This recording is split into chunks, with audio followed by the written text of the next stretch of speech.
பவுல் தொடர்ந்து பிலிப்பியருக்கு எழுதுகிற அருமையான சத்தியங்களை நாம் பார்த்து வருகிறோம்.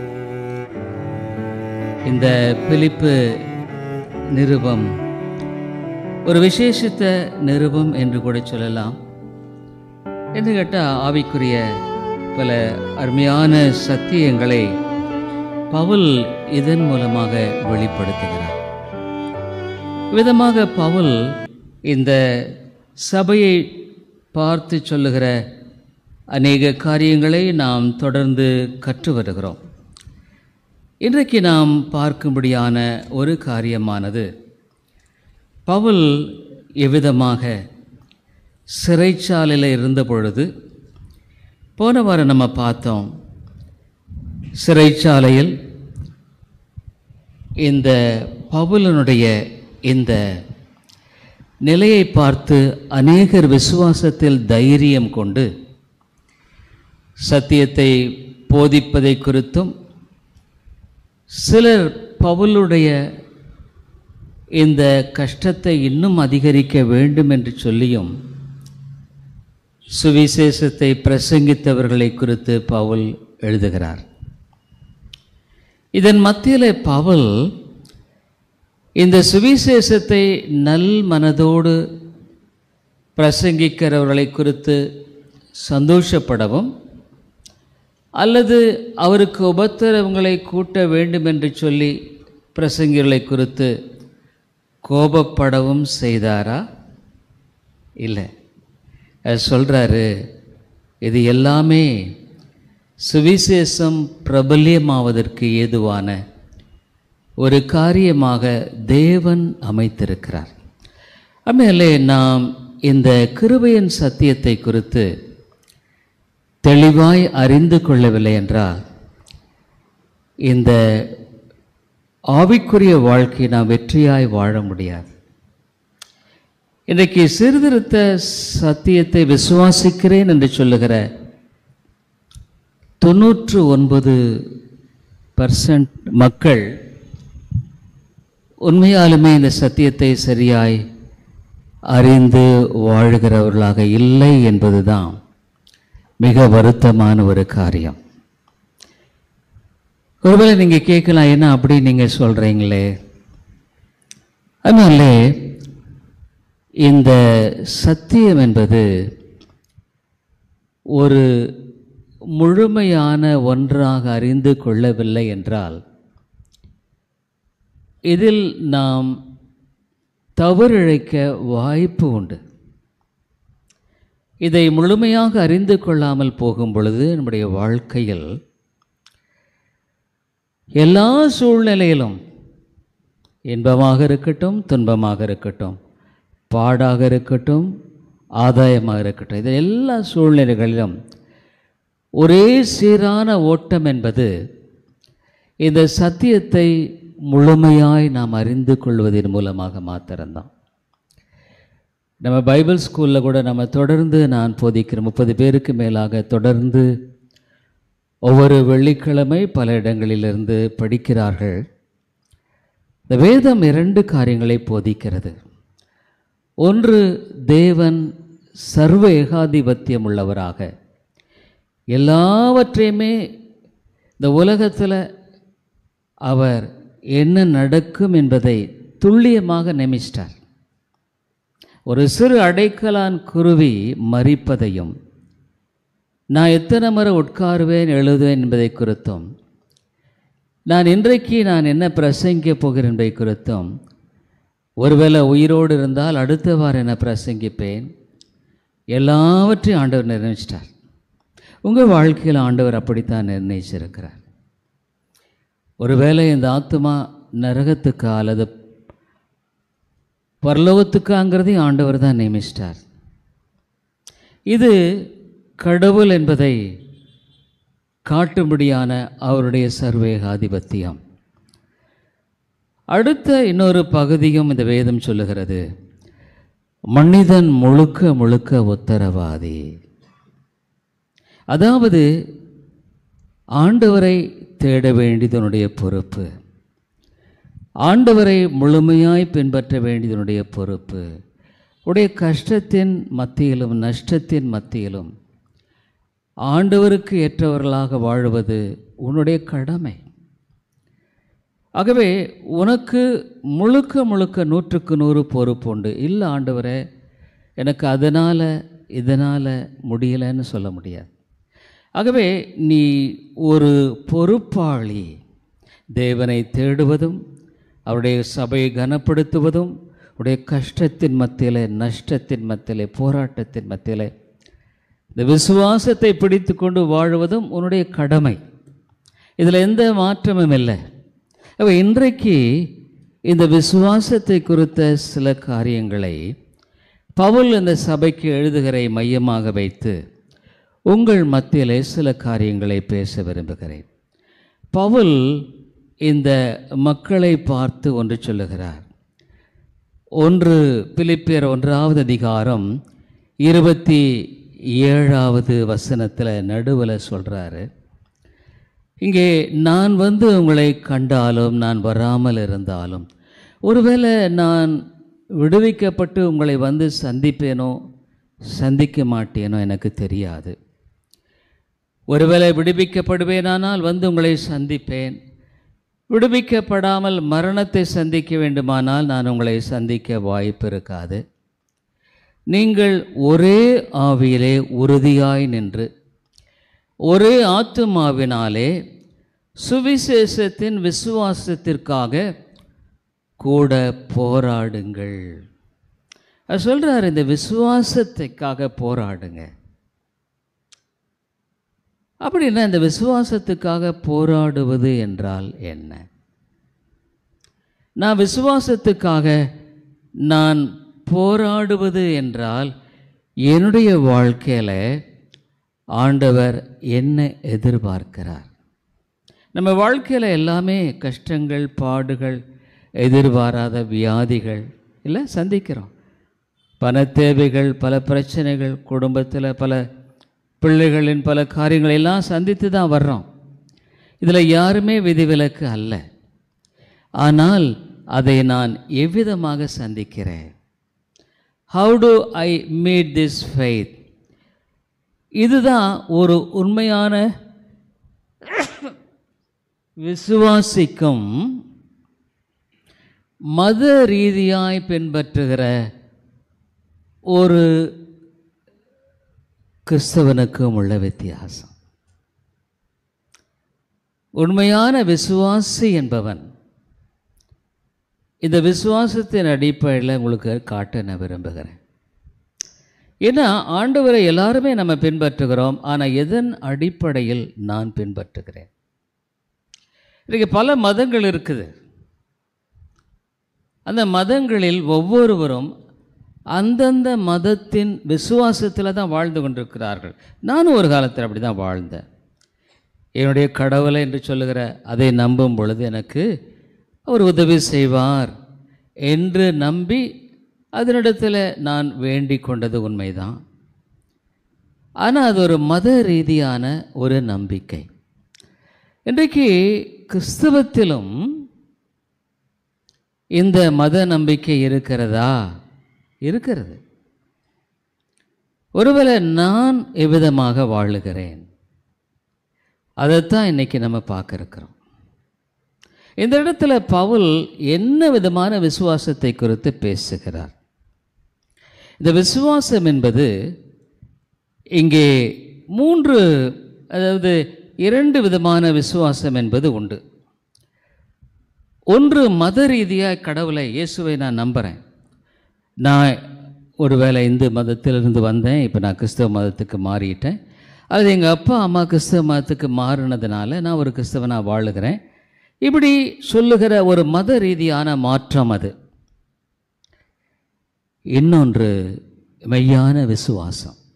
இந்த மத ரீதியான விசுவாசங்கிறது உன்னில் நீ உருவாக்கி கொள்ளுகிற ஒரு நம்பிக்கை. இது சில சமயங்களில் உறுதியாக இருப்பதைப் போல காணப்படலாம், சில சமயங்களில் அது உறுதி இல்லாததாய் காணப்படலாம். இது நீயா உருவாக்கி கொள்ள பிரயாசப்படுகிற ஒரு காரியம்.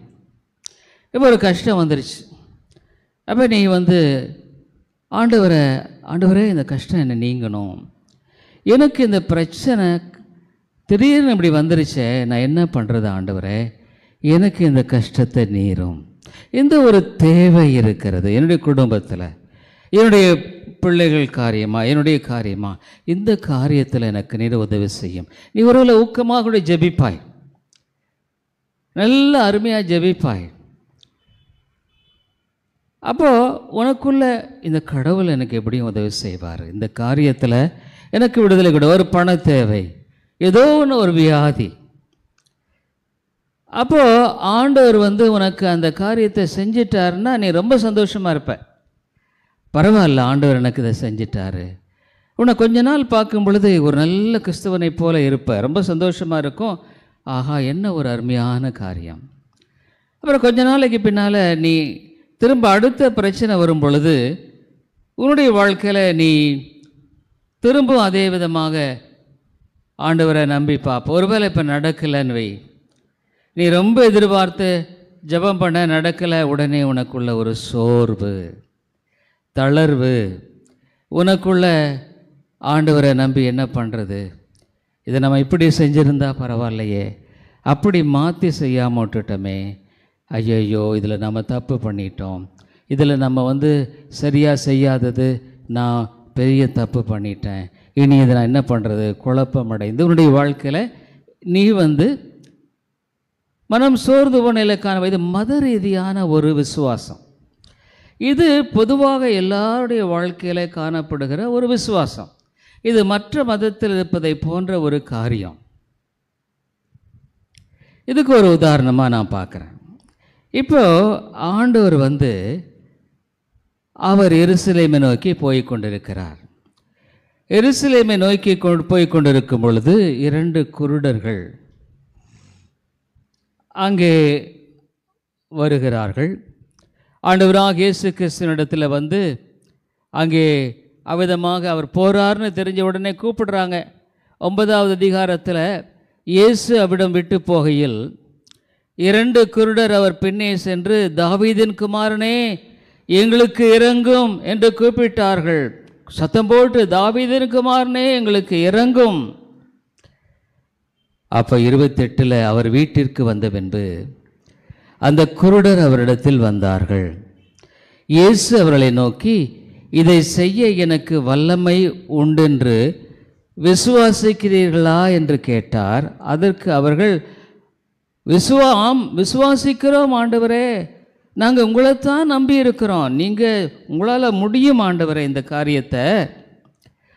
அப்பொழுது 29 அவர்களுடைய கண்களை அவர் தொட்டு, உங்கள் விசுவாசத்தின்படி உங்களுக்கு ஆக கடவது என்றார். உடனே அவருடைய கண்கள் திறக்கப்பட்டது. இதை ஒருவரும் அறியாதபடிக்கு எச்சரிக்கையாயிருங்கள் என்று இயேசு அவர்களுக்கு கண்டிப்பாய் கட்டளையிட்டார். அவங்க சொன்னாங்க, ஆண்டவரே நாங்கள் நம்புகிறோம் உங்களை. சரி, அவர் அவ்விதமாக அவர்கள் கண்களை சுகப்படுத்திட்டார். இன்றைய அநேக கிறிஸ்தவர்களுடைய விசுவாசம் இதுதாங்க. இது தப்பு இல்லை, நல்லது தான் இது. ஆனால் இதுவா இந்த இடத்துல பவுல் சொல்கிறாரு. அப்போ இந்த வேதம் சொல்லுகிற விசுவாசம் என்கிற காரியம் என்ன? இது என்னன்னா, உன்னுடைய வாழ்க்கையில் நீ ஒரு விசுவாச வாழ்க்கைக்குள் பிரவேசிப்பதற்கும்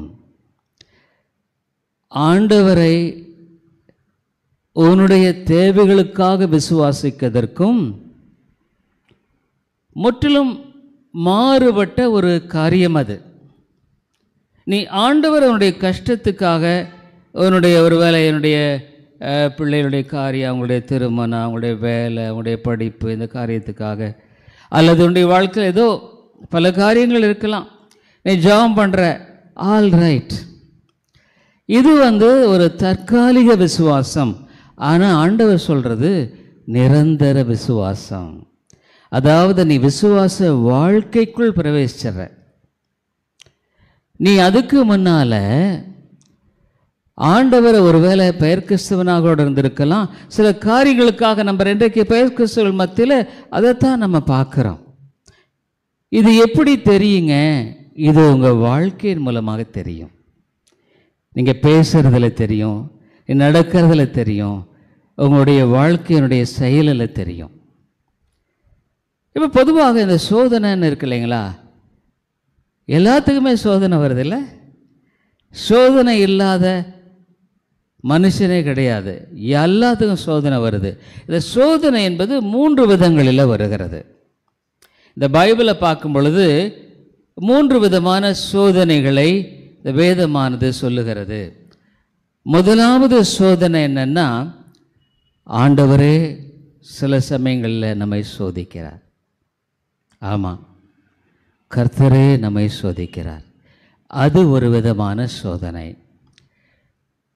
இரண்டாவது சோதனை என்னன்னு சொன்னால், பிசாசு நம்மை சோதிக்கிறான். ஆண்டவராக இயேசு கிறிஸ்து இடத்துல வந்து அவன் சொன்னான் இவ்விதமாக, அந்த மத்தேயு 4:1 யாராவது வாசிங்க. மத்தேயு எழுதின சுவிசேஷம் 4வது அதிகாரம் 1வது வசனம். அப்பொழுது இயேசு பிசாசினால் சோதிக்கப்படுவதற்கு போதுங்க. இங்கே பாருங்க, பிசாசு சோதிக்கிறான், இயேசுவையே சோதிக்கிறான்ல, நம்மளை அவன் சோதிப்பான். ஆக இரண்டாவது விதமான சோதனை, அது பல விதமான சோதனை, அதை குறித்து நாம் விளக்கமாக இங்கே பார்க்க போகிறதில்ல. மூன்றாவது, நம்மை நாமே சோதனைக்கு உட்படுத்தி கொள்வதற்கான சோதனை. இது அடுத்த சோதனை. இது எவ்விதமான சோதனை? யாக்கோபு 1வது அதிகாரம் இங்கே 1:13 நான் வாசிக்கிறேன் பாருங்க.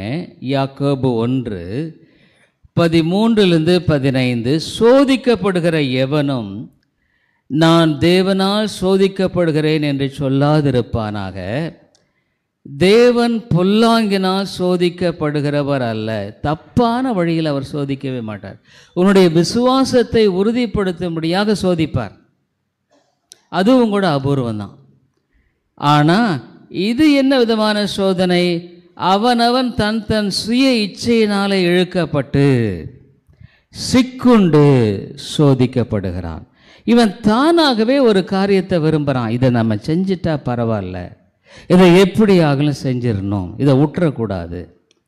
அவன் ஆண்டவரிடத்தில் போய் கேட்கறதில்ல, ஆண்டவரே இது உம்முடைய சித்தமா, இதை நான் செய்யட்டுமா, அல்லது இது செஞ்சால் பிரயோஜனமாக இருக்குமா, அப்படியெல்லாம் அவன் நினைக்கிறதில்ல. அவனுக்குன்னு ஒரு திடீர்னு ஒரு எண்ணம் வருது, திடீர்னு ஒரு யோசனை வருது, உடனே அதை எப்படி ஆகலும் நான் செஞ்சே ஆகணும். ஆகவே அவன் என்ன பண்ணுறான்? அதை செய்கிறதுக்கு தீவிரமாக இறங்கிடுறான். இறங்கி அதை ஆழமாக போகிறான். அப்பப்போ நடுவில் ஆண்டவர்கிட்ட ஜெபம் பண்ணிக்கிறான், ஆண்டவரே எனக்கு உதவி செய்யணும். ஆனால் ஆண்டவர் அதை பொருட்படுத்துகிறது இல்லை. இவன் ஆண்டவர் பொருட்படுத்துகிறானா இல்லையாங்கிறத பற்றி அவனுக்கு கவலை இல்லை. அவனுக்கு எண்ணமெல்லாம் நான் இதை எப்படி ஆகணும், செஞ்சே ஆகணும். அப்போ என்ன ஆகுது? அவன் என்ன பண்ணுறான்? தன் சுய இச்சையினால் இழுக்கப்பட்டு சிக்கிக்கொள்கிறான். அவனுடைய வாழ்க்கையில் பார்த்திங்கன்னா உடனே அப்படியே சிக்கிடுவான். அங்கே மாட்டிக்கொண்டு பொருளாசை எவ்வளோதான் இருந்தாலும் திருப்தி இல்லை. எனக்கு பத்தாது, எனக்கு இன்னும் வேணும், இன்னும் கொஞ்சம் அப்படி சேர்த்து நான் பண்ணிட்டா, இன்னும் கொஞ்சம் இதை செஞ்சு அப்படி பண்ணிட்டா. அவன் கடைசியில் சிக்கிடுறான். பொருளாசை எல்லா தீமைக்கும் வேறாக இருக்கிறது.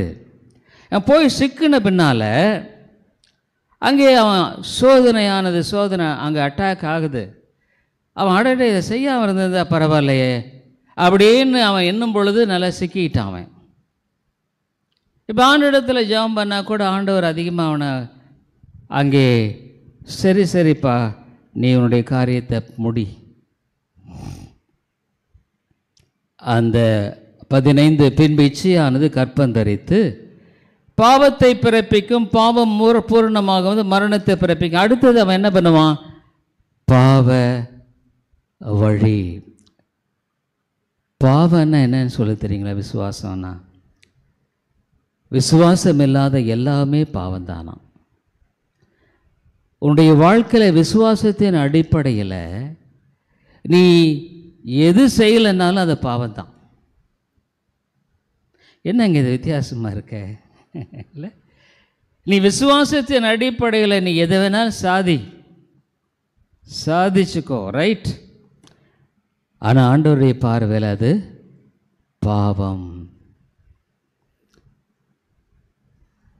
அப்போ என்ன இது விசுவாசத்தின் அடிப்படையில்? அதுதான் விசுவாச வாழ்க்கை என்பது. A life of faith. ஒரு ரட்சிக்கப்பட்ட மனுஷனுடைய வாழ்க்கையில் இந்த குருடர்களைப் போல ஆண்டவரே என் குருடு நீங்கினா போதுன்னு இல்லை, அவன் விசுவாச வாழ்க்கையில் அவன் பிரவேசிக்கிறான். இதுதான் ரட்சிப்பு. அவன் என்ன நம்ம விசுவாசத்துக்குள்ளே வரும் பொழுது அவனுக்கு தெரியும், என் ஆண்டவர் உலகம் உண்டாருக்கு முன்பாகவே என்னை முன்குறிச்சிட்டார். சங்கீதத்தில் சொல்லப்படுது, நீதிமான்கள் வழியை கர்த்தர் அறிந்திருக்கிறார். என் வழி எல்லாமே ஆண்டவருக்கு தெரியும். அவருக்கு தெரியாதது ஒன்றுமே இல்லை, எல்லாம் அவருக்கு தெரியும். என் உட்காருதல் தெரியும், எழுதல் தெரியும்.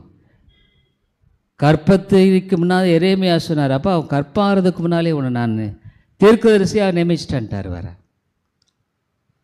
இப்போ அந்த பைபிள் நம்ம வாசிக்கிற 1 இயரில் அங்கே ஆண்டவர் சொல்கிறார், உன்னை தீர்க்கதரிசியை இப்போ நான் நியமிக்கலை, கற்பத்துக்கு முன்பாகவே. ஆகவே ஒவ்வொரு மனிதனுடைய வாழ்க்கையிலும் அவர் இந்த உலகம் உண்டாருக்கு முன்பாகவே எல்லாம் முடிச்சிட்டார். அப்புறம்தான் உலகத்தை உண்டாக்குறார். அப்போ தான் படிப்படியாக குழந்தைங்க பிறந்து நடக்கிற ஒரு காரியம் இப்போ நடந்துக்கிட்டு இருக்குது. அப்போ உனக்கு நேற்று இன்னைக்கு இல்லை, அவர் திட்டமிட்டபடி தான் வாழ்க்கையை நடக்கும்.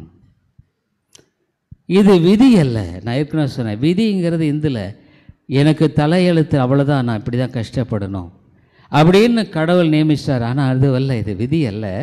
இது ஞானமுள்ள தேவன் ஒவ்வொரு மனிதனுடைய வாழ்க்கையிலும் திட்டமிட்டு செய்துட்டார். இதை அதில் பல விதமான மீன்ஸ், வழிமுறைகளை வைத்திருக்கிறார்.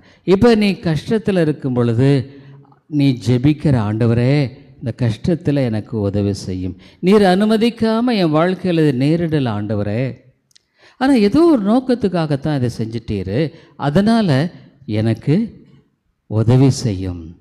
சோதனையினால் முடியலை, பிசாசு என்னை இழுப்புண்டு போகிறான். அவனுக்குள்ளே என்ன ஒரு அசையாத நம்பிக்கை என்னன்னா, நான் நம்புகிற ஆண்டவர் எனக்கு தீமை செய்ய மாட்டார். நீதிமான்கள் வழியே கர்த்தர் அறிந்திருக்கிறார்.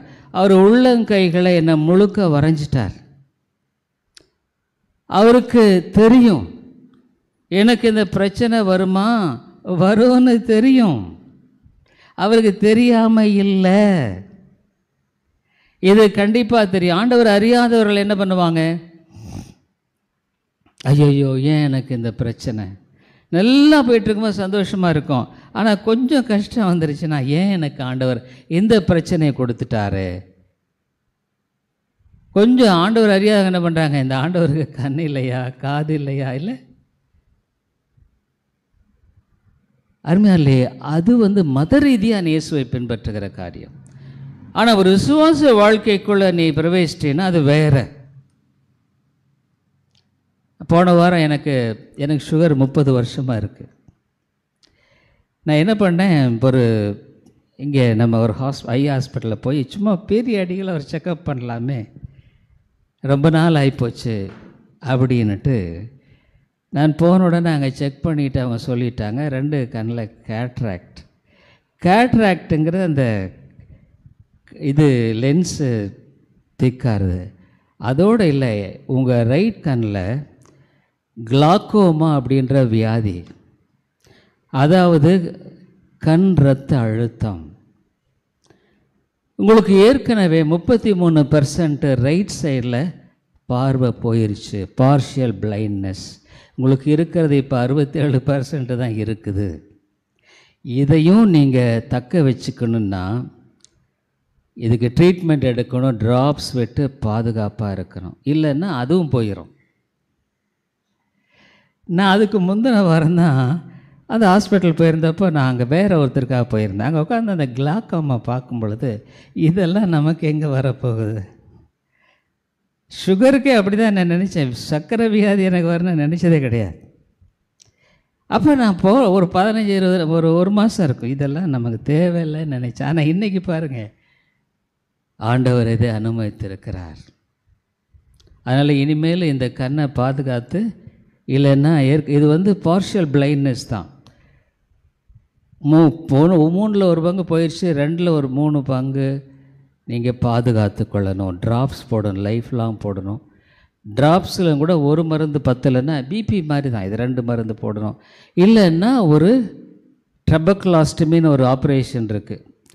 அந்த கண்ணை அதாவது இந்த நீர் அடைபடுறதை எடுத்துட்டு, அது கொஞ்சம் சிரமமான ஒரு ஆப்ரேஷன் தான். அதை வேறு ஒரு பாத்தில் அது சக்ஸஸ் ஆகலாம், ஃபெயில்யூர் ஆகலாம். இப்போ டாக்டர் சொல்லிட்டாரு. அப்போ என்னடா பண்ணுறது? ஏன் ஆண்டவர் இதை என் வாழ்க்கையில் அனுமதிச்சார்? இல்லை, இது ஆண்டவர் எனக்குன்னு அவர் நியமித்த பாதை இது தான். ஆகவே அதனால் நான் ஒன்றும் சோர்ந்து போக, கர்த்தர் கிருபை தான் இது. சரி, ஆண்டவர் இதை அனுமதிச்சிருக்கிறார்னும் போது எப்பவும் போல தான் ஆண்டவர் இருக்கும்படியாக கிருபையாக உதவி செய்கிறார். அப்போ தான் கண்ணை வலது கண்ணை மூடி இடது கண்ணை பார்த்தா நல்லா தெரிஞ்சது, இடது கண்ணை மூடி வலது கண்ணை பார்த்தா மங்கலான இடம். இப்போ நான் 2 கண்ணும் பார்க்கும்போது தெரியல. ஆனால் இந்த நைட்டில் டிரைவிங் வரும்பொழுது இந்த கார் லைட்டை ரொம்ப பளிச்சம் தான் இருக்கும்.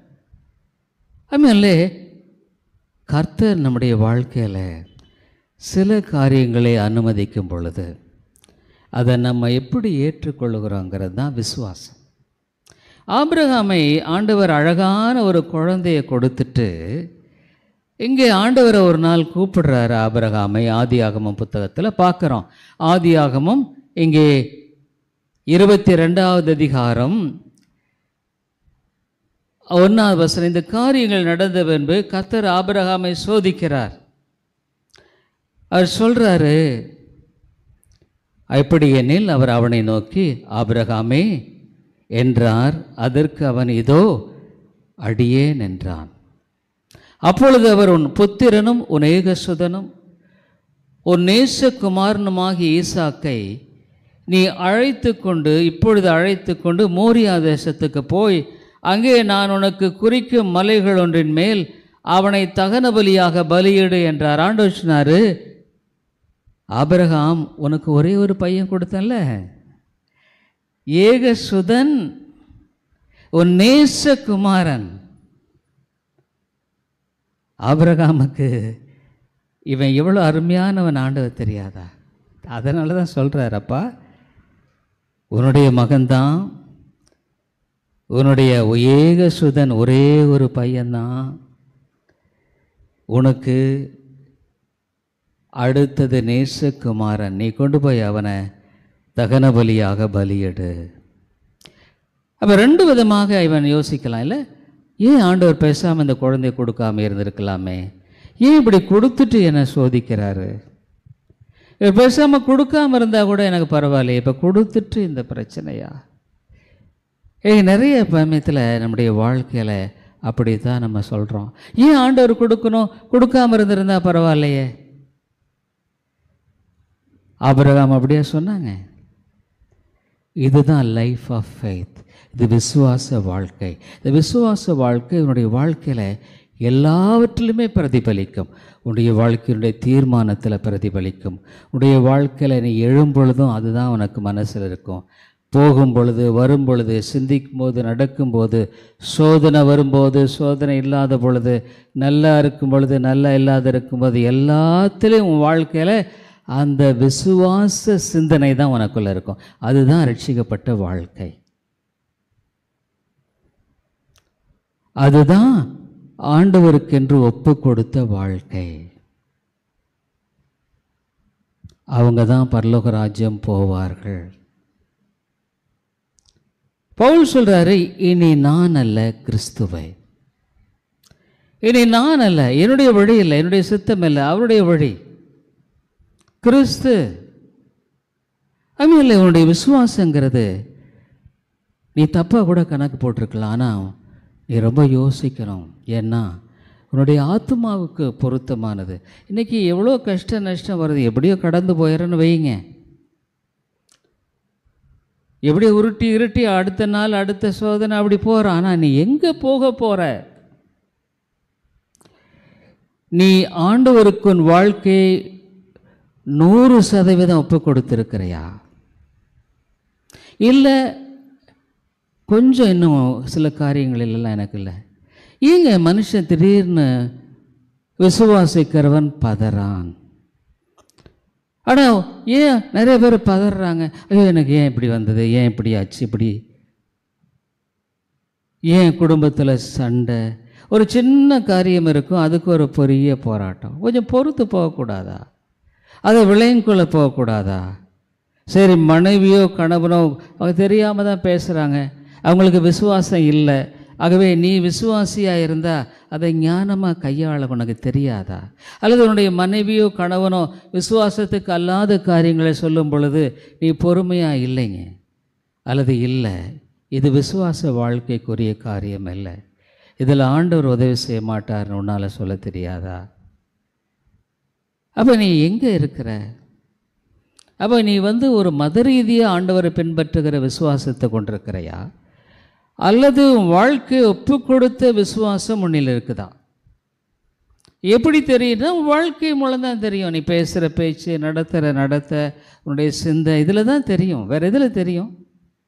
விசுவாசத்தின் கிரியைகள் ஆண்டவருக்கு ஒப்பு கொடுத்து நான் எதையுமே சந்திக்கும் பொழுது நான் ஆண்டவருடைய சத்தியத்தை அறிய அறிய அறிய என் வாழ்க்கையில் அமெரிக்கை நம்பிக்கை. அப்போ இது எதுவாக இருந்தால் என்ன, ஆண்டவர் எனக்கு நியமிச்சது தான் நடக்கும். எதுவாக இருந்தால் மலைகளே விலகினாலும் சரி, அவருடைய சித்தம் இல்லாமல் என் வாழ்க்கையில் என்ன நடக்கும்? என் வாழ்க்கை எல்லாத்தையும் அவர் திட்டமிட்டிருக்கிறார். என்னுடைய அன்பின் தகப்பன் அவர். நான் என்னை நேசிக்கிறாரு, நான் அவரை நேசிக்கிறேன். எவ்வளோ வருஷமாக அவர் என்னை வழிநடத்தியிருக்காரு, அவர் இனிமேலும் வழி நடத்துவார்.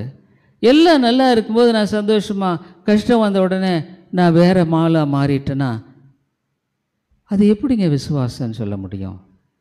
யோபு சொன்னார், என்னை கொன்று போட்டாலும் நான் மேல் நம்பிக்கை. பரவாயில்லே, வாழ்க்கையை நீ ரொம்ப யோசிக்கணும். ஏன்னு கேட்டால் விசுவாசம் உள்ள ஒரு வாழ்க்கை ஒரு பரலோகம்தான் நான் சொல்லுவேன். அது ஒரு சிறிய பரலோகம். பாடுகள் வரும், கஷ்டங்கள் வரும், வியாதிகள் வரும், நெருக்க வரும். ஆனால் அதன் மத்தியில் ஆண்டவருடைய சமாதானம், எடுபடாத சமாதானம் உனக்குள்ளே இருந்துட்டு தான் இருக்கும். அதை யாரும் எடுத்து போட முடியாது. இந்த உலகத்தை எந்த மனுஷன் எடுத்து போட முடியாது, எந்த சூழ்நிலை எடுத்து போட முடியாது. இன்றைக்கி நிறைய சபைகள் என்று சொல்லப்படுகிற முக்கியமாக பெந்தகோஸ்தே சபைகளில் அந்த விசுவாசம் என்ன தெரியுங்களா? மத ரீதியான விசுவாசம். ரட்சிப்பு இல்லை, ரட்சிப்பு இல்லை. போதகர்களும் என்ன பண்ணுறாங்க? அதைத்தான் முக்கியப்படுத்துகிறாங்க. பணம். ஒரு 55 வருஷம் ஊழியம் செஞ்சேன்ற ஒரு போதகர் சொல்கிறார். ஒரு நிறைய போதகர்கள் எல்லாம் கூடுன ஒரு திரளான கூட்டம் சமீபத்தில். அவர் பேசுகிறார். அவர் பேசுகிறத பார்த்தா இத்தனை வருஷம் இப்படித்தான் அவர் ஊழியம் செஞ்சாரா? அதனாலே அதை கேட்க திரள் கூட்டமான போதகர்கள். அவர் என்ன சொல்கிறாருன்னா, அந்த ஏதேன் தோட்டத்தில் இருந்த மரம் தசம பாகத்தின் மரங்கிறாரு. அதை நான் விளக்கமாக சொல்ல முடியல, ஏன்னா இவருக்கு தசம பாகம் வேறுன்னு இல்லை. அதை இப்போ விளக்கமாக பேசுகிற டைம் இல்லை, முக்கியமானது. அடுத்தது சொல்கிறாரு, ராபோஜனத்தை எடுத்துட்டு அந்த திராட்சை ரசம் இருந்துட்டா விசுவாசி ஒருத்தனும் குடிக்க விட்டுறாத, ஒருத்தனும் குடிக்க விட்டுறாத. அப்படி ஒரு விசுவாசி எடுத்து குடித்தான்னா, எங்கிட்ட துப்பாக்கி இருந்தால் அவனை சுட்டுட்டு நானும் சுட்டு செத்துருவேங்கிறாரு. அந்த திராட்சை ரசத்தை ஊழியக்காரன் குடிக்கலாம், ஊழியக்காரன் மனைவி குடிக்கலாம், ஊழியக்கார பிள்ளைகள் குடிக்கலாம். ஆனால் விசுவாசி நீ குடித்த விட்டுறாதீங்க உங்கள் விசுவாசிகளை. இன்றைய கிறிஸ்துவம் அப்படி இருக்குதுங்க. கிறிஸ்துவம் அப்படி இருக்குது. யூடியூப்ல எல்லாம் பார்க்கும் பொழுது தான் இந்த மாதிரியான காரியங்கள் அருமையில்லை. இப்படிப்பட்ட ஊழியர்கள், பிரபலமான ஊழியர்கள், என்ன விதமாக அவளை சுற்றி ஆயிரக்கணக்கான மக்கள். உன்னுடைய வாழ்க்கையில் உண்மையான விசுவாச வாழ்க்கைக்குள்ள வாழுவது என்பது வேற. அது முற்றிலும் வித்தியாசமானது. உன் வாழ்க்கையில் அந்த விசுவாசம் என்பது தான் உண்மையான ரட்சிப்புக்கு ஏதுவான விசுவாசம். பவுல் என்ன சொல்றார்னா, நான் விசுவாசிக்கிறவர் என்னார் என்று அறிவேன். நான் விசுவாசிக்கிறவர் யாருன்னு எனக்கு தெரியும். அதைத்தான் நம்ம இங்கே மறுபடியும் உண்மையாக சொல்கிறோம்.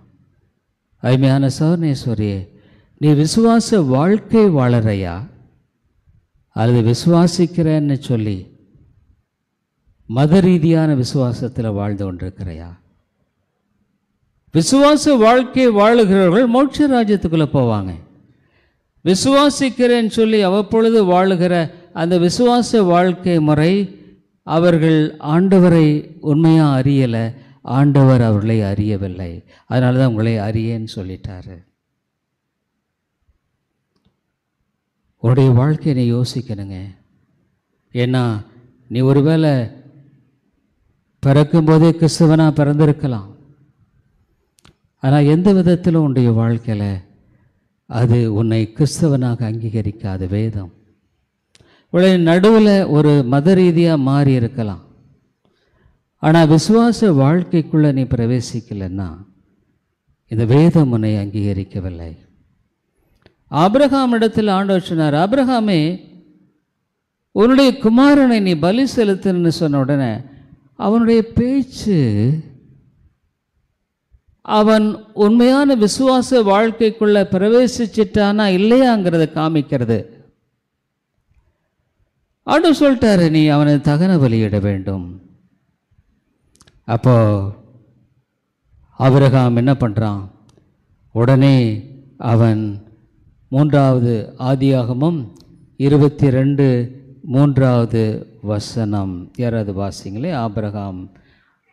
ஆபிரகாம் அதிகாலையில் எழுந்து தன் கழுதையின் மேல் சேனங்கட்டி தன் வேலைக்காரரில் 2 பேரையும் தன் குமாரன் ஈசாக்கையும் கூட்டிக் கொண்டு தகன பலிக்கு கட்டைகளையும் பிளந்து கொண்டு தேவன் தனக்கு குறித்த இடத்திற்கு புறப்பட்டு போனான். அவன் அதிகாலையில் எழுந்துட்டு ஆண்டவர் ராத்திரியில் பேசியிருப்பார். நீ ஆண்டவருடைய காரியங்களை எந்த அளவுக்கு விலை மதிக்கிற? வாழ்க்கையில் ஆண்டவருடைய காரியங்கள் முதலாவதாக இருக்கா?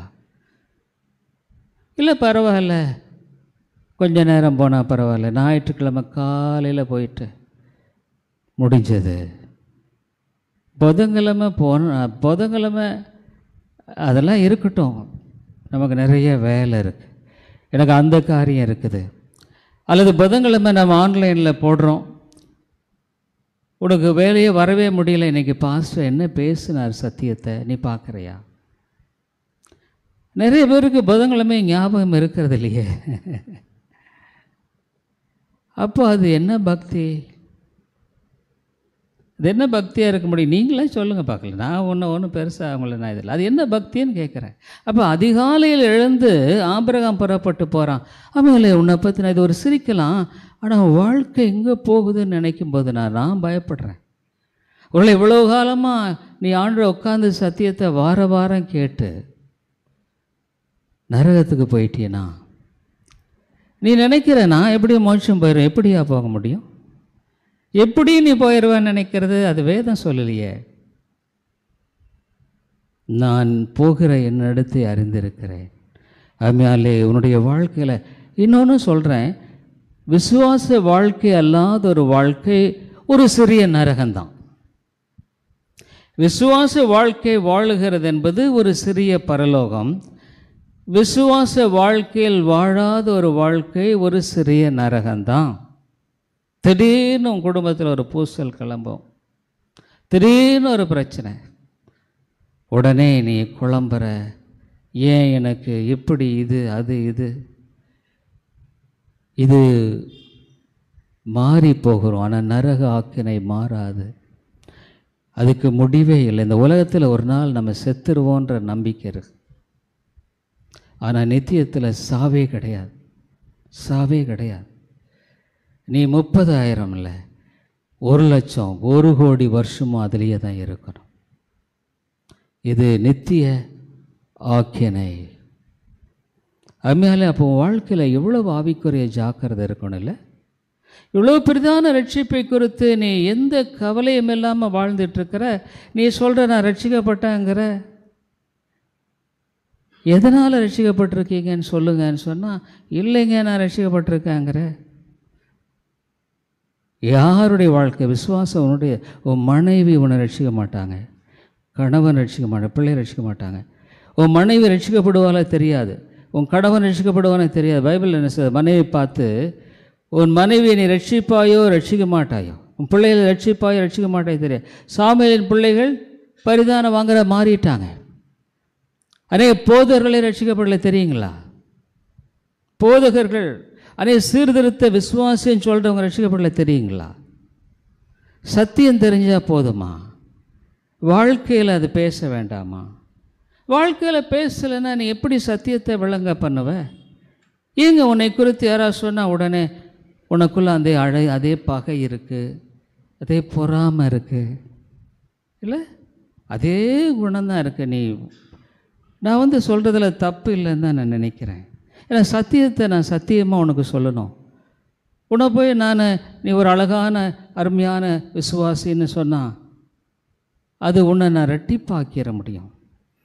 நீ யோசிக்கணும். ஏன்னு கேட்டால் நீ எல்லாத்தையும் யோசிக்கிறத விட இதை ரொம்ப யோசிக்கணும். நான் எங்கே போகிறேன்றதை யோசிக்கணும். என்னுடைய முடிவு என்ன? ஆகவே தான் பவுல் இது பேதுரு சொல்கிறாரு, நீ ரொம்ப ஜாக்கிரதையாக இருப்பா. நீ எவ்வளோ காலம் ஆவிக்குரிய காரியங்களை குறித்து அலட்சியமாக வாழ்ந்துகிட்டு இருப்ப. திடீர்னு ஒரு நாள் நீ மறிச்சிருவையே, அது எந்த நேரத்தில் எப்போன்னு சொல்ல முடியாது. அப்போ நீ மனம் திரும்ப முடியுமா? அப்போ நீ வாழ்க்கை இவ்வளோ காலம் வாழ்ந்து, இவ்வளோ காலம் சத்தியத்தை எல்லாம் கேட்டு, இவ்வளோ காலம் நீ ஆண்டவருடைய பிள்ளை நீ நினச்சிக்கிட்டு, ஆண்டவர் உனக்கு தெரியுமா? ஆண்டவர் ஒன்று அறிஞ்சிருக்காரா? உன்னை பற்றி என்ன சாட்சி சொல்ல முடியும் நான் கேட்குறேன். உன்னை பற்றி அவர் என்ன சாட்சி சொல்ல முடியும்? இல்லை, இவன் என்னுடைய மகன், இவனுடைய மகள், எனக்கு பயந்து நடக்கிறாங்க, என்னோட பேசுகிறாங்க, ஜெபிக்கிறாங்க, இந்த வேத நான் சொல்கிறத கேட்குறாங்க, ஒவ்வொரு நாளும் கர்த்தருக்கு பயந்து வாழறாங்க, எதுனாலும் எங்கிட்ட வந்து தான் கேட்குறாங்க, என்னுடைய காரியத்தை நானும் அவங்களுக்கு வெளிப்படுத்துகிறேன், அவங்களும் இடத்துல வர்றாங்க அப்படின்னு உன்னை பற்றி சொல்ல முடியுமா? உண்மையான ஆண்டவர் நான் கேட்குறேன், ஆண்டவர் உன்னை பற்றி என்ன சாட்சி கொடுக்க முடியும்? இல்லை, இவங்க என்னுடைய பிள்ளைன்னு சொல்கிறாங்க, என் பிள்ளை இல்லை, பல வருஷமாக சர்ச்சுக்கு போகிறாங்க, கிறிஸ்தவ குடும்பத்தில் தான் பிறந்தாங்க, ஆனால் என்ன அவங்க நம்புறதில்ல. சில சமயத்தில் ஜெபம் பண்ணுறாங்க, ஏதோ கஷ்டம் வந்துட்டால் ஜெபம் பண்ணுறாங்க, ஆனால் அவங்க வாழ்க்கையில் எல்லாற்றிலும் ஆண்டவரை முன்னால் வைக்கிறதில்ல, என்ன முன்னால் அவங்க வைக்கிறதில்ல. எப்பப்போ ஆண்டவரை தேடுறாங்க, அவங்க வாழ்க்கையில் அவங்களே நான் அறிந்திருக்கிறேன்னு விசுவாசிக்க முடியல. நேர்மையாக கேட்குறேன், உன்னை குறித்து ஆண்டவர் என்ன சாட்சி சொல்ல முடியும்? உன் மனசை தொட்டு சொல்ல. அப்போ நீ ஆண்டவர் உன்னை பற்றி ஒரு நல்ல சாட்சி கொடுக்க முடியாதுன்னு நீயே சொல்லும் பொழுது, அப்போ நீ எப்படி சொல்கிற நான் ஆண்டவருடைய பிள்ளை தான், அவரை கீழ்ப்படிங்கிறேன்ட்டு? அதுமாதிரி உன் வாழ்க்கையில் நீ எதை விட்டாலும் பரவாயில்ல, அவன் ரட்சிப்பை பற்றி யோசனை பண்ண. வாழ்க்கையில் துன்பம் வரும், துயரம் வரும், கஷ்டம் வரும், பணம் நிறைய சேரும், போகும், வரும், எல்லாம் இருக்கும். ஆனால் இங்கே ஒன்று ஆண்டவர் சொல்கிறார், இதை பாருங்க, 2 பேதுரு, நீ ஜாக்கிரதையாயிரப்பா, நீ ரொம்ப ஜாக்கிரதைப்பட வேண்டிய ஒரு காரியத்தில் இருக்கிற. நீ ஒவ்வொரு நாளும் போயிட்டே இருக்குது, ஆனால் நீ எங்கே போகிற? நான் விசுவாசிக்கனார் என்று அறிந்தேன்னா நான் எங்கே போவேன்னு அறிந்திருக்கிறேன். இது எல்லாம் ஒன்றுமில்லை. என் ஆண்டவர் எல்லாத்தையும் நன்மைக்கு எதுவாக தான் நடத்துகிறார். இப்போ எனக்கு திடீர்னு கிளாக்கமாக வந்துருச்சு, ஐயோ இந்த ஒரு பெரிய செலவு, இவ்வளோ பெரிய பிரச்சனையா, 1,00,000 ரூபாய் இதுக்கா, எல்லாம் முடியறதுக்கு அவ்வளோ ஆகுன்னு சொன்னால் அப்போ நான் என்ன பண்ணுறது? இது பொருட்டே இல்லை. என் தேவன் நான் விசுவாசிக்கிறவர் போதுமானவர், அவர் அதை செய்வார், அவ்வளோதான். அதை அவர் அறியாமல் எனக்கு நேரிடவில்லை, அதை முடிப்பார் நான் அறிஞ்சிருக்கிறேன். இது ஒரு பெரிய பிரச்சனையே கிடையாது. 2 பேதுரு 1:10 வாசிங்க. 2 பேதுரு 1:10. ஆகையால் சகோதரரே, உங்கள் அழைப்பையும் தெரிந்து கொள்ளுதலையும் உறுதியாக்கும்படி ஜாக்கிரதையாக இருங்கள். போதும், நீ எதில் ஜாக்கிரதையாக இல்லைன்னா போல வாழ்க்கையில் ஒரு லாசரு போல பிச்சைக்காரனாக கூட இருந்துரு, தப்பு இல்லை. வாழ்நாள் முழுதும் நீ பிச்சை எடுத்து சாப்பிட்ற மாதிரி கூட ஒரு வாழ்க்கை வாழ்ந்துரு, தப்பு இல்லை. நாய்கள் வந்து பருக்களை நக்கிட்டா பரவாயில்ல. ஆனால் அவன் மோட்சம் போயிட்டான்ல. நீ ஐஸ்வர்யனை போல வாழ்னு நீ நினைக்கிற, தப்பு இல்லை. சம்பரமாய் வாழ்ந்தான் தான். ஆனால் திடீர்னு ஒரு நாள் அவன் ஏன் செத்தான்னு தெரில, அவன் படுக்கையாக படுத்து மறிக்கலை, திடீர்னு தான் ஒரு நாள் மரணம் வந்துருச்சு. கண்ணை திறந்து பார்த்தா அக்கினி சுவாலையில் வேகிறேனே. அங்கே அழுக பிசாசு. இருட்டுன்னா நமக்கு பயமாக இருக்குல்ல, ஆனால் நரகத்தில் உனக்கு பிசாசு தான் அவனோடையே இருக்கணும். இருட்டு. திடீர்னு சில சொப்பனம் கண்டு ஐயோ ஐயோன்னு கத்துவாங்க. பக்கத்தில் தூங்கிட்டு இருக்கிறோம், ஏங்க கட்டுறேன், ஏங்க கத்துறீங்க? இல்லை, சொப்பனத்தில் ஏதோ யாரோ போட்டு என்ன அழுத்தினான். இது வந்து கனவு, அது நிஜம். இது கனவு, அது நிஜம். அவன் போட்டு அங்கே தான் அழுத்துவான். ரியல் ப்ரெஷர் அங்கே தான். அதுமாதிரி இது ஒரு சிரிப்பாக கூட இருக்கலாம். ஆனால் உன் வாழ்க்கையே ஒரு சிரிப்பாகிருச்சுன்னா என்னங்க? வாழ்க்கையே சிரிப்பாச்சுன்னா என்னென்னா, இவ்வளோ தூரம் ஆண்டவர் உனக்கு எவ்வளோ நல்ல காரியங்களை கொடுத்து, எவ்வளோ நல்ல காரியங்களை செய்து, அதிகாலையில் எழுந்துட்டான் ஆபிரகாம். அதுமாதிரி உன்னுடைய வாழ்க்கையை நீ தான் யோசிக்கணும். ஏன்னா உன்னை நான் ரட்சிக்க முடியாது. போதிக்கலாம், இல்லை நீ இதை ஏற்றுக்கொள்ளலாம், ஏற்றுக்கொள்ளாமல் போகலாம், அல்லது இது உனக்கு விகற்பமாக இருக்கலாம், அல்லது நீ சொல்லுவ நான் எப்படியும் ரட்சிக்கப்பட்டிருக்கேன், நான் ஒன்றும் பெருசாக அப்படியெல்லாம் இல்லைன்னு சொல்லலாம். பிசாசு சொல்லுவான். அதுமாதிரி நான் ஒன்று தான் சொல்கிறேன், ஆண்டவரை பற்றி என்ன சாட்சி கொடுப்பார்ன்றதை மட்டும் யோசனை பண்ணு. நான் என்ன சாட்சி கொடுப்பார்ன்றதை பற்றி இல்லை, ஆண்டவர் உன்னை பற்றி என்ன சாட்சி கொடுப்பார், இதை மட்டும் ஒரு 5 நிமிஷம் உட்காந்து யோசனை பண்ணிப்பார். ஆண்டவருக்கும் வாழ்க்கையை ஒப்புக்கூட. அருமையானே, இது கதை அல்ல, இந்த வேதத்தை, இது வேதம். ஆண்டவர் மெய்யான இரட்சகர். நீ விசுவாச வாழ்க்கையில் நீ இன்னும் பிரவேசிக்கலைன்னா ஆண்டவர்கிட்ட ஒப்புக்கூட. ஆண்டவரே, நான் அந்த விசுவாசன்ற அந்த குருடலை போன்ற வாழ்க்கையில் தான் வாழ்ந்துட்டுருக்கிறேன். விசுவாச வாழ்க்கை என்பது அது வித்தியாசமானது. எல்லா சூழ்நிலையிலும் அது அசைக்கப்பட முடியாதது. சொல்லப்போனால் பிலிப்பியருக்கு பவுல் அதைத்தான் எழுதுகிறார், அசைக்கப்படாத விசுவாசம். கப்பல் ஒரு இடத்துல ஒரு போர்ட்டில் நிறுத்தின உடனே என்ன பண்ணுவாங்க, அந்த ஆங்கர் அங்கூரத்தை எடுத்து ஆழமாக பதிச்சிருவாங்க. பயங்கரமான காற்று வரலாம், கப்பல் அங்கே ஆடும், ஆனால் அசைந்து தப்பி போகாது. வாழ்க்கை யோசனை பண்ணிப்பார். ஒருவேளை உனக்கு என்ன ஆண்டவர் நியமித்திருக்கிறார் எனக்கு தெரியாது, ஆனால் இது உன்னுடைய பொறுப்பு. நீ ஆண்டவரை தேடணும். கர்த்தரை கண்டடையத்தக்க சமயத்தில் தேடுங்கள். தேடு, நீ தேடு, ஆண்டவரை தேடு. எல்லாம் போனாலும் பரவாயில்ல. லாசரை போல நீ இழக்கப்பட்ட நிலையில் இருந்தாலும் சரி, கர்த்தரை முதலாவது தேவனுடைய ராஜ்யத்தை தேடு. உனக்கு எது தேவை ஆண்டவர் கொடுப்பார். அதை விட்டுட்டு நீ இந்த உலகத்தை நம்பி பணத்தையே எண்ணிக்கிட்டு உக்காந்துக்கிட்டு எனக்கு இவ்வளோ காலம் இதெல்லாம் நமக்கு தெரியும். இது என்ன பெரிய ஒரு ஆச்சரியம் என்னென்னா, நீ வாழ்நாள் முழுதும் கோடி கோடியாக சேர்த்துனா கூட ஒரு சல்லி பைசா கூட இங்கேருந்து கொண்டு போக முடியாது. ஆனால் அதில் எவ்வளவு ஒரு பிடிப்பு எவ்வளோ பெரிய நங்கூரம்ல. அதனாலே இந்த வாழ்க்கையை விட்டுட்டீங்கன்னா உனக்கு வாழ்க்கையே இல்லை. தன்னையே பலியாய் ஒப்பு கொடுத்த அந்த இரட்சகரை, வானத்தையும் பூமியும் படைத்த கடவுளே இறங்கி வந்து இந்த ரட்சிப்பை சம்பாதித்திருக்க அந்த ரட்சிப்பை எனக்கு வேண்டான்னு சொன்னால் உன்னை நித்தியமாய் தண்டிக்கிறது கூட போதாது, அதை விட அதிகமாய் தண்டிக்கணும். தெரியுங்களா? என்னையும் தான் அதை விட நாம் அதிகமாக ஏன் கேட்டால், இவ்வளோ பெரிதான ரட்சிப்பை குறித்து நீ எவ்வளோ இதாலாம் இப்படி வாழ்ந்துக்கிட்டு இருப்பேன்னு கேட்குறேன். அதனாலே உன் வாழ்க்கை குறித்து யோசிச்சு பார். சுவிசேஷத்திற்காக போராடி என்ன பவுல் சொல்கிறார். ஜெபிப்போம். அன்புள்ள ஆண்டவரே, இந்த விசுவாச வாழ்க்கை என்பது உமக்கு ஒப்பு கொடுக்கப்பட்ட வாழ்க்கை.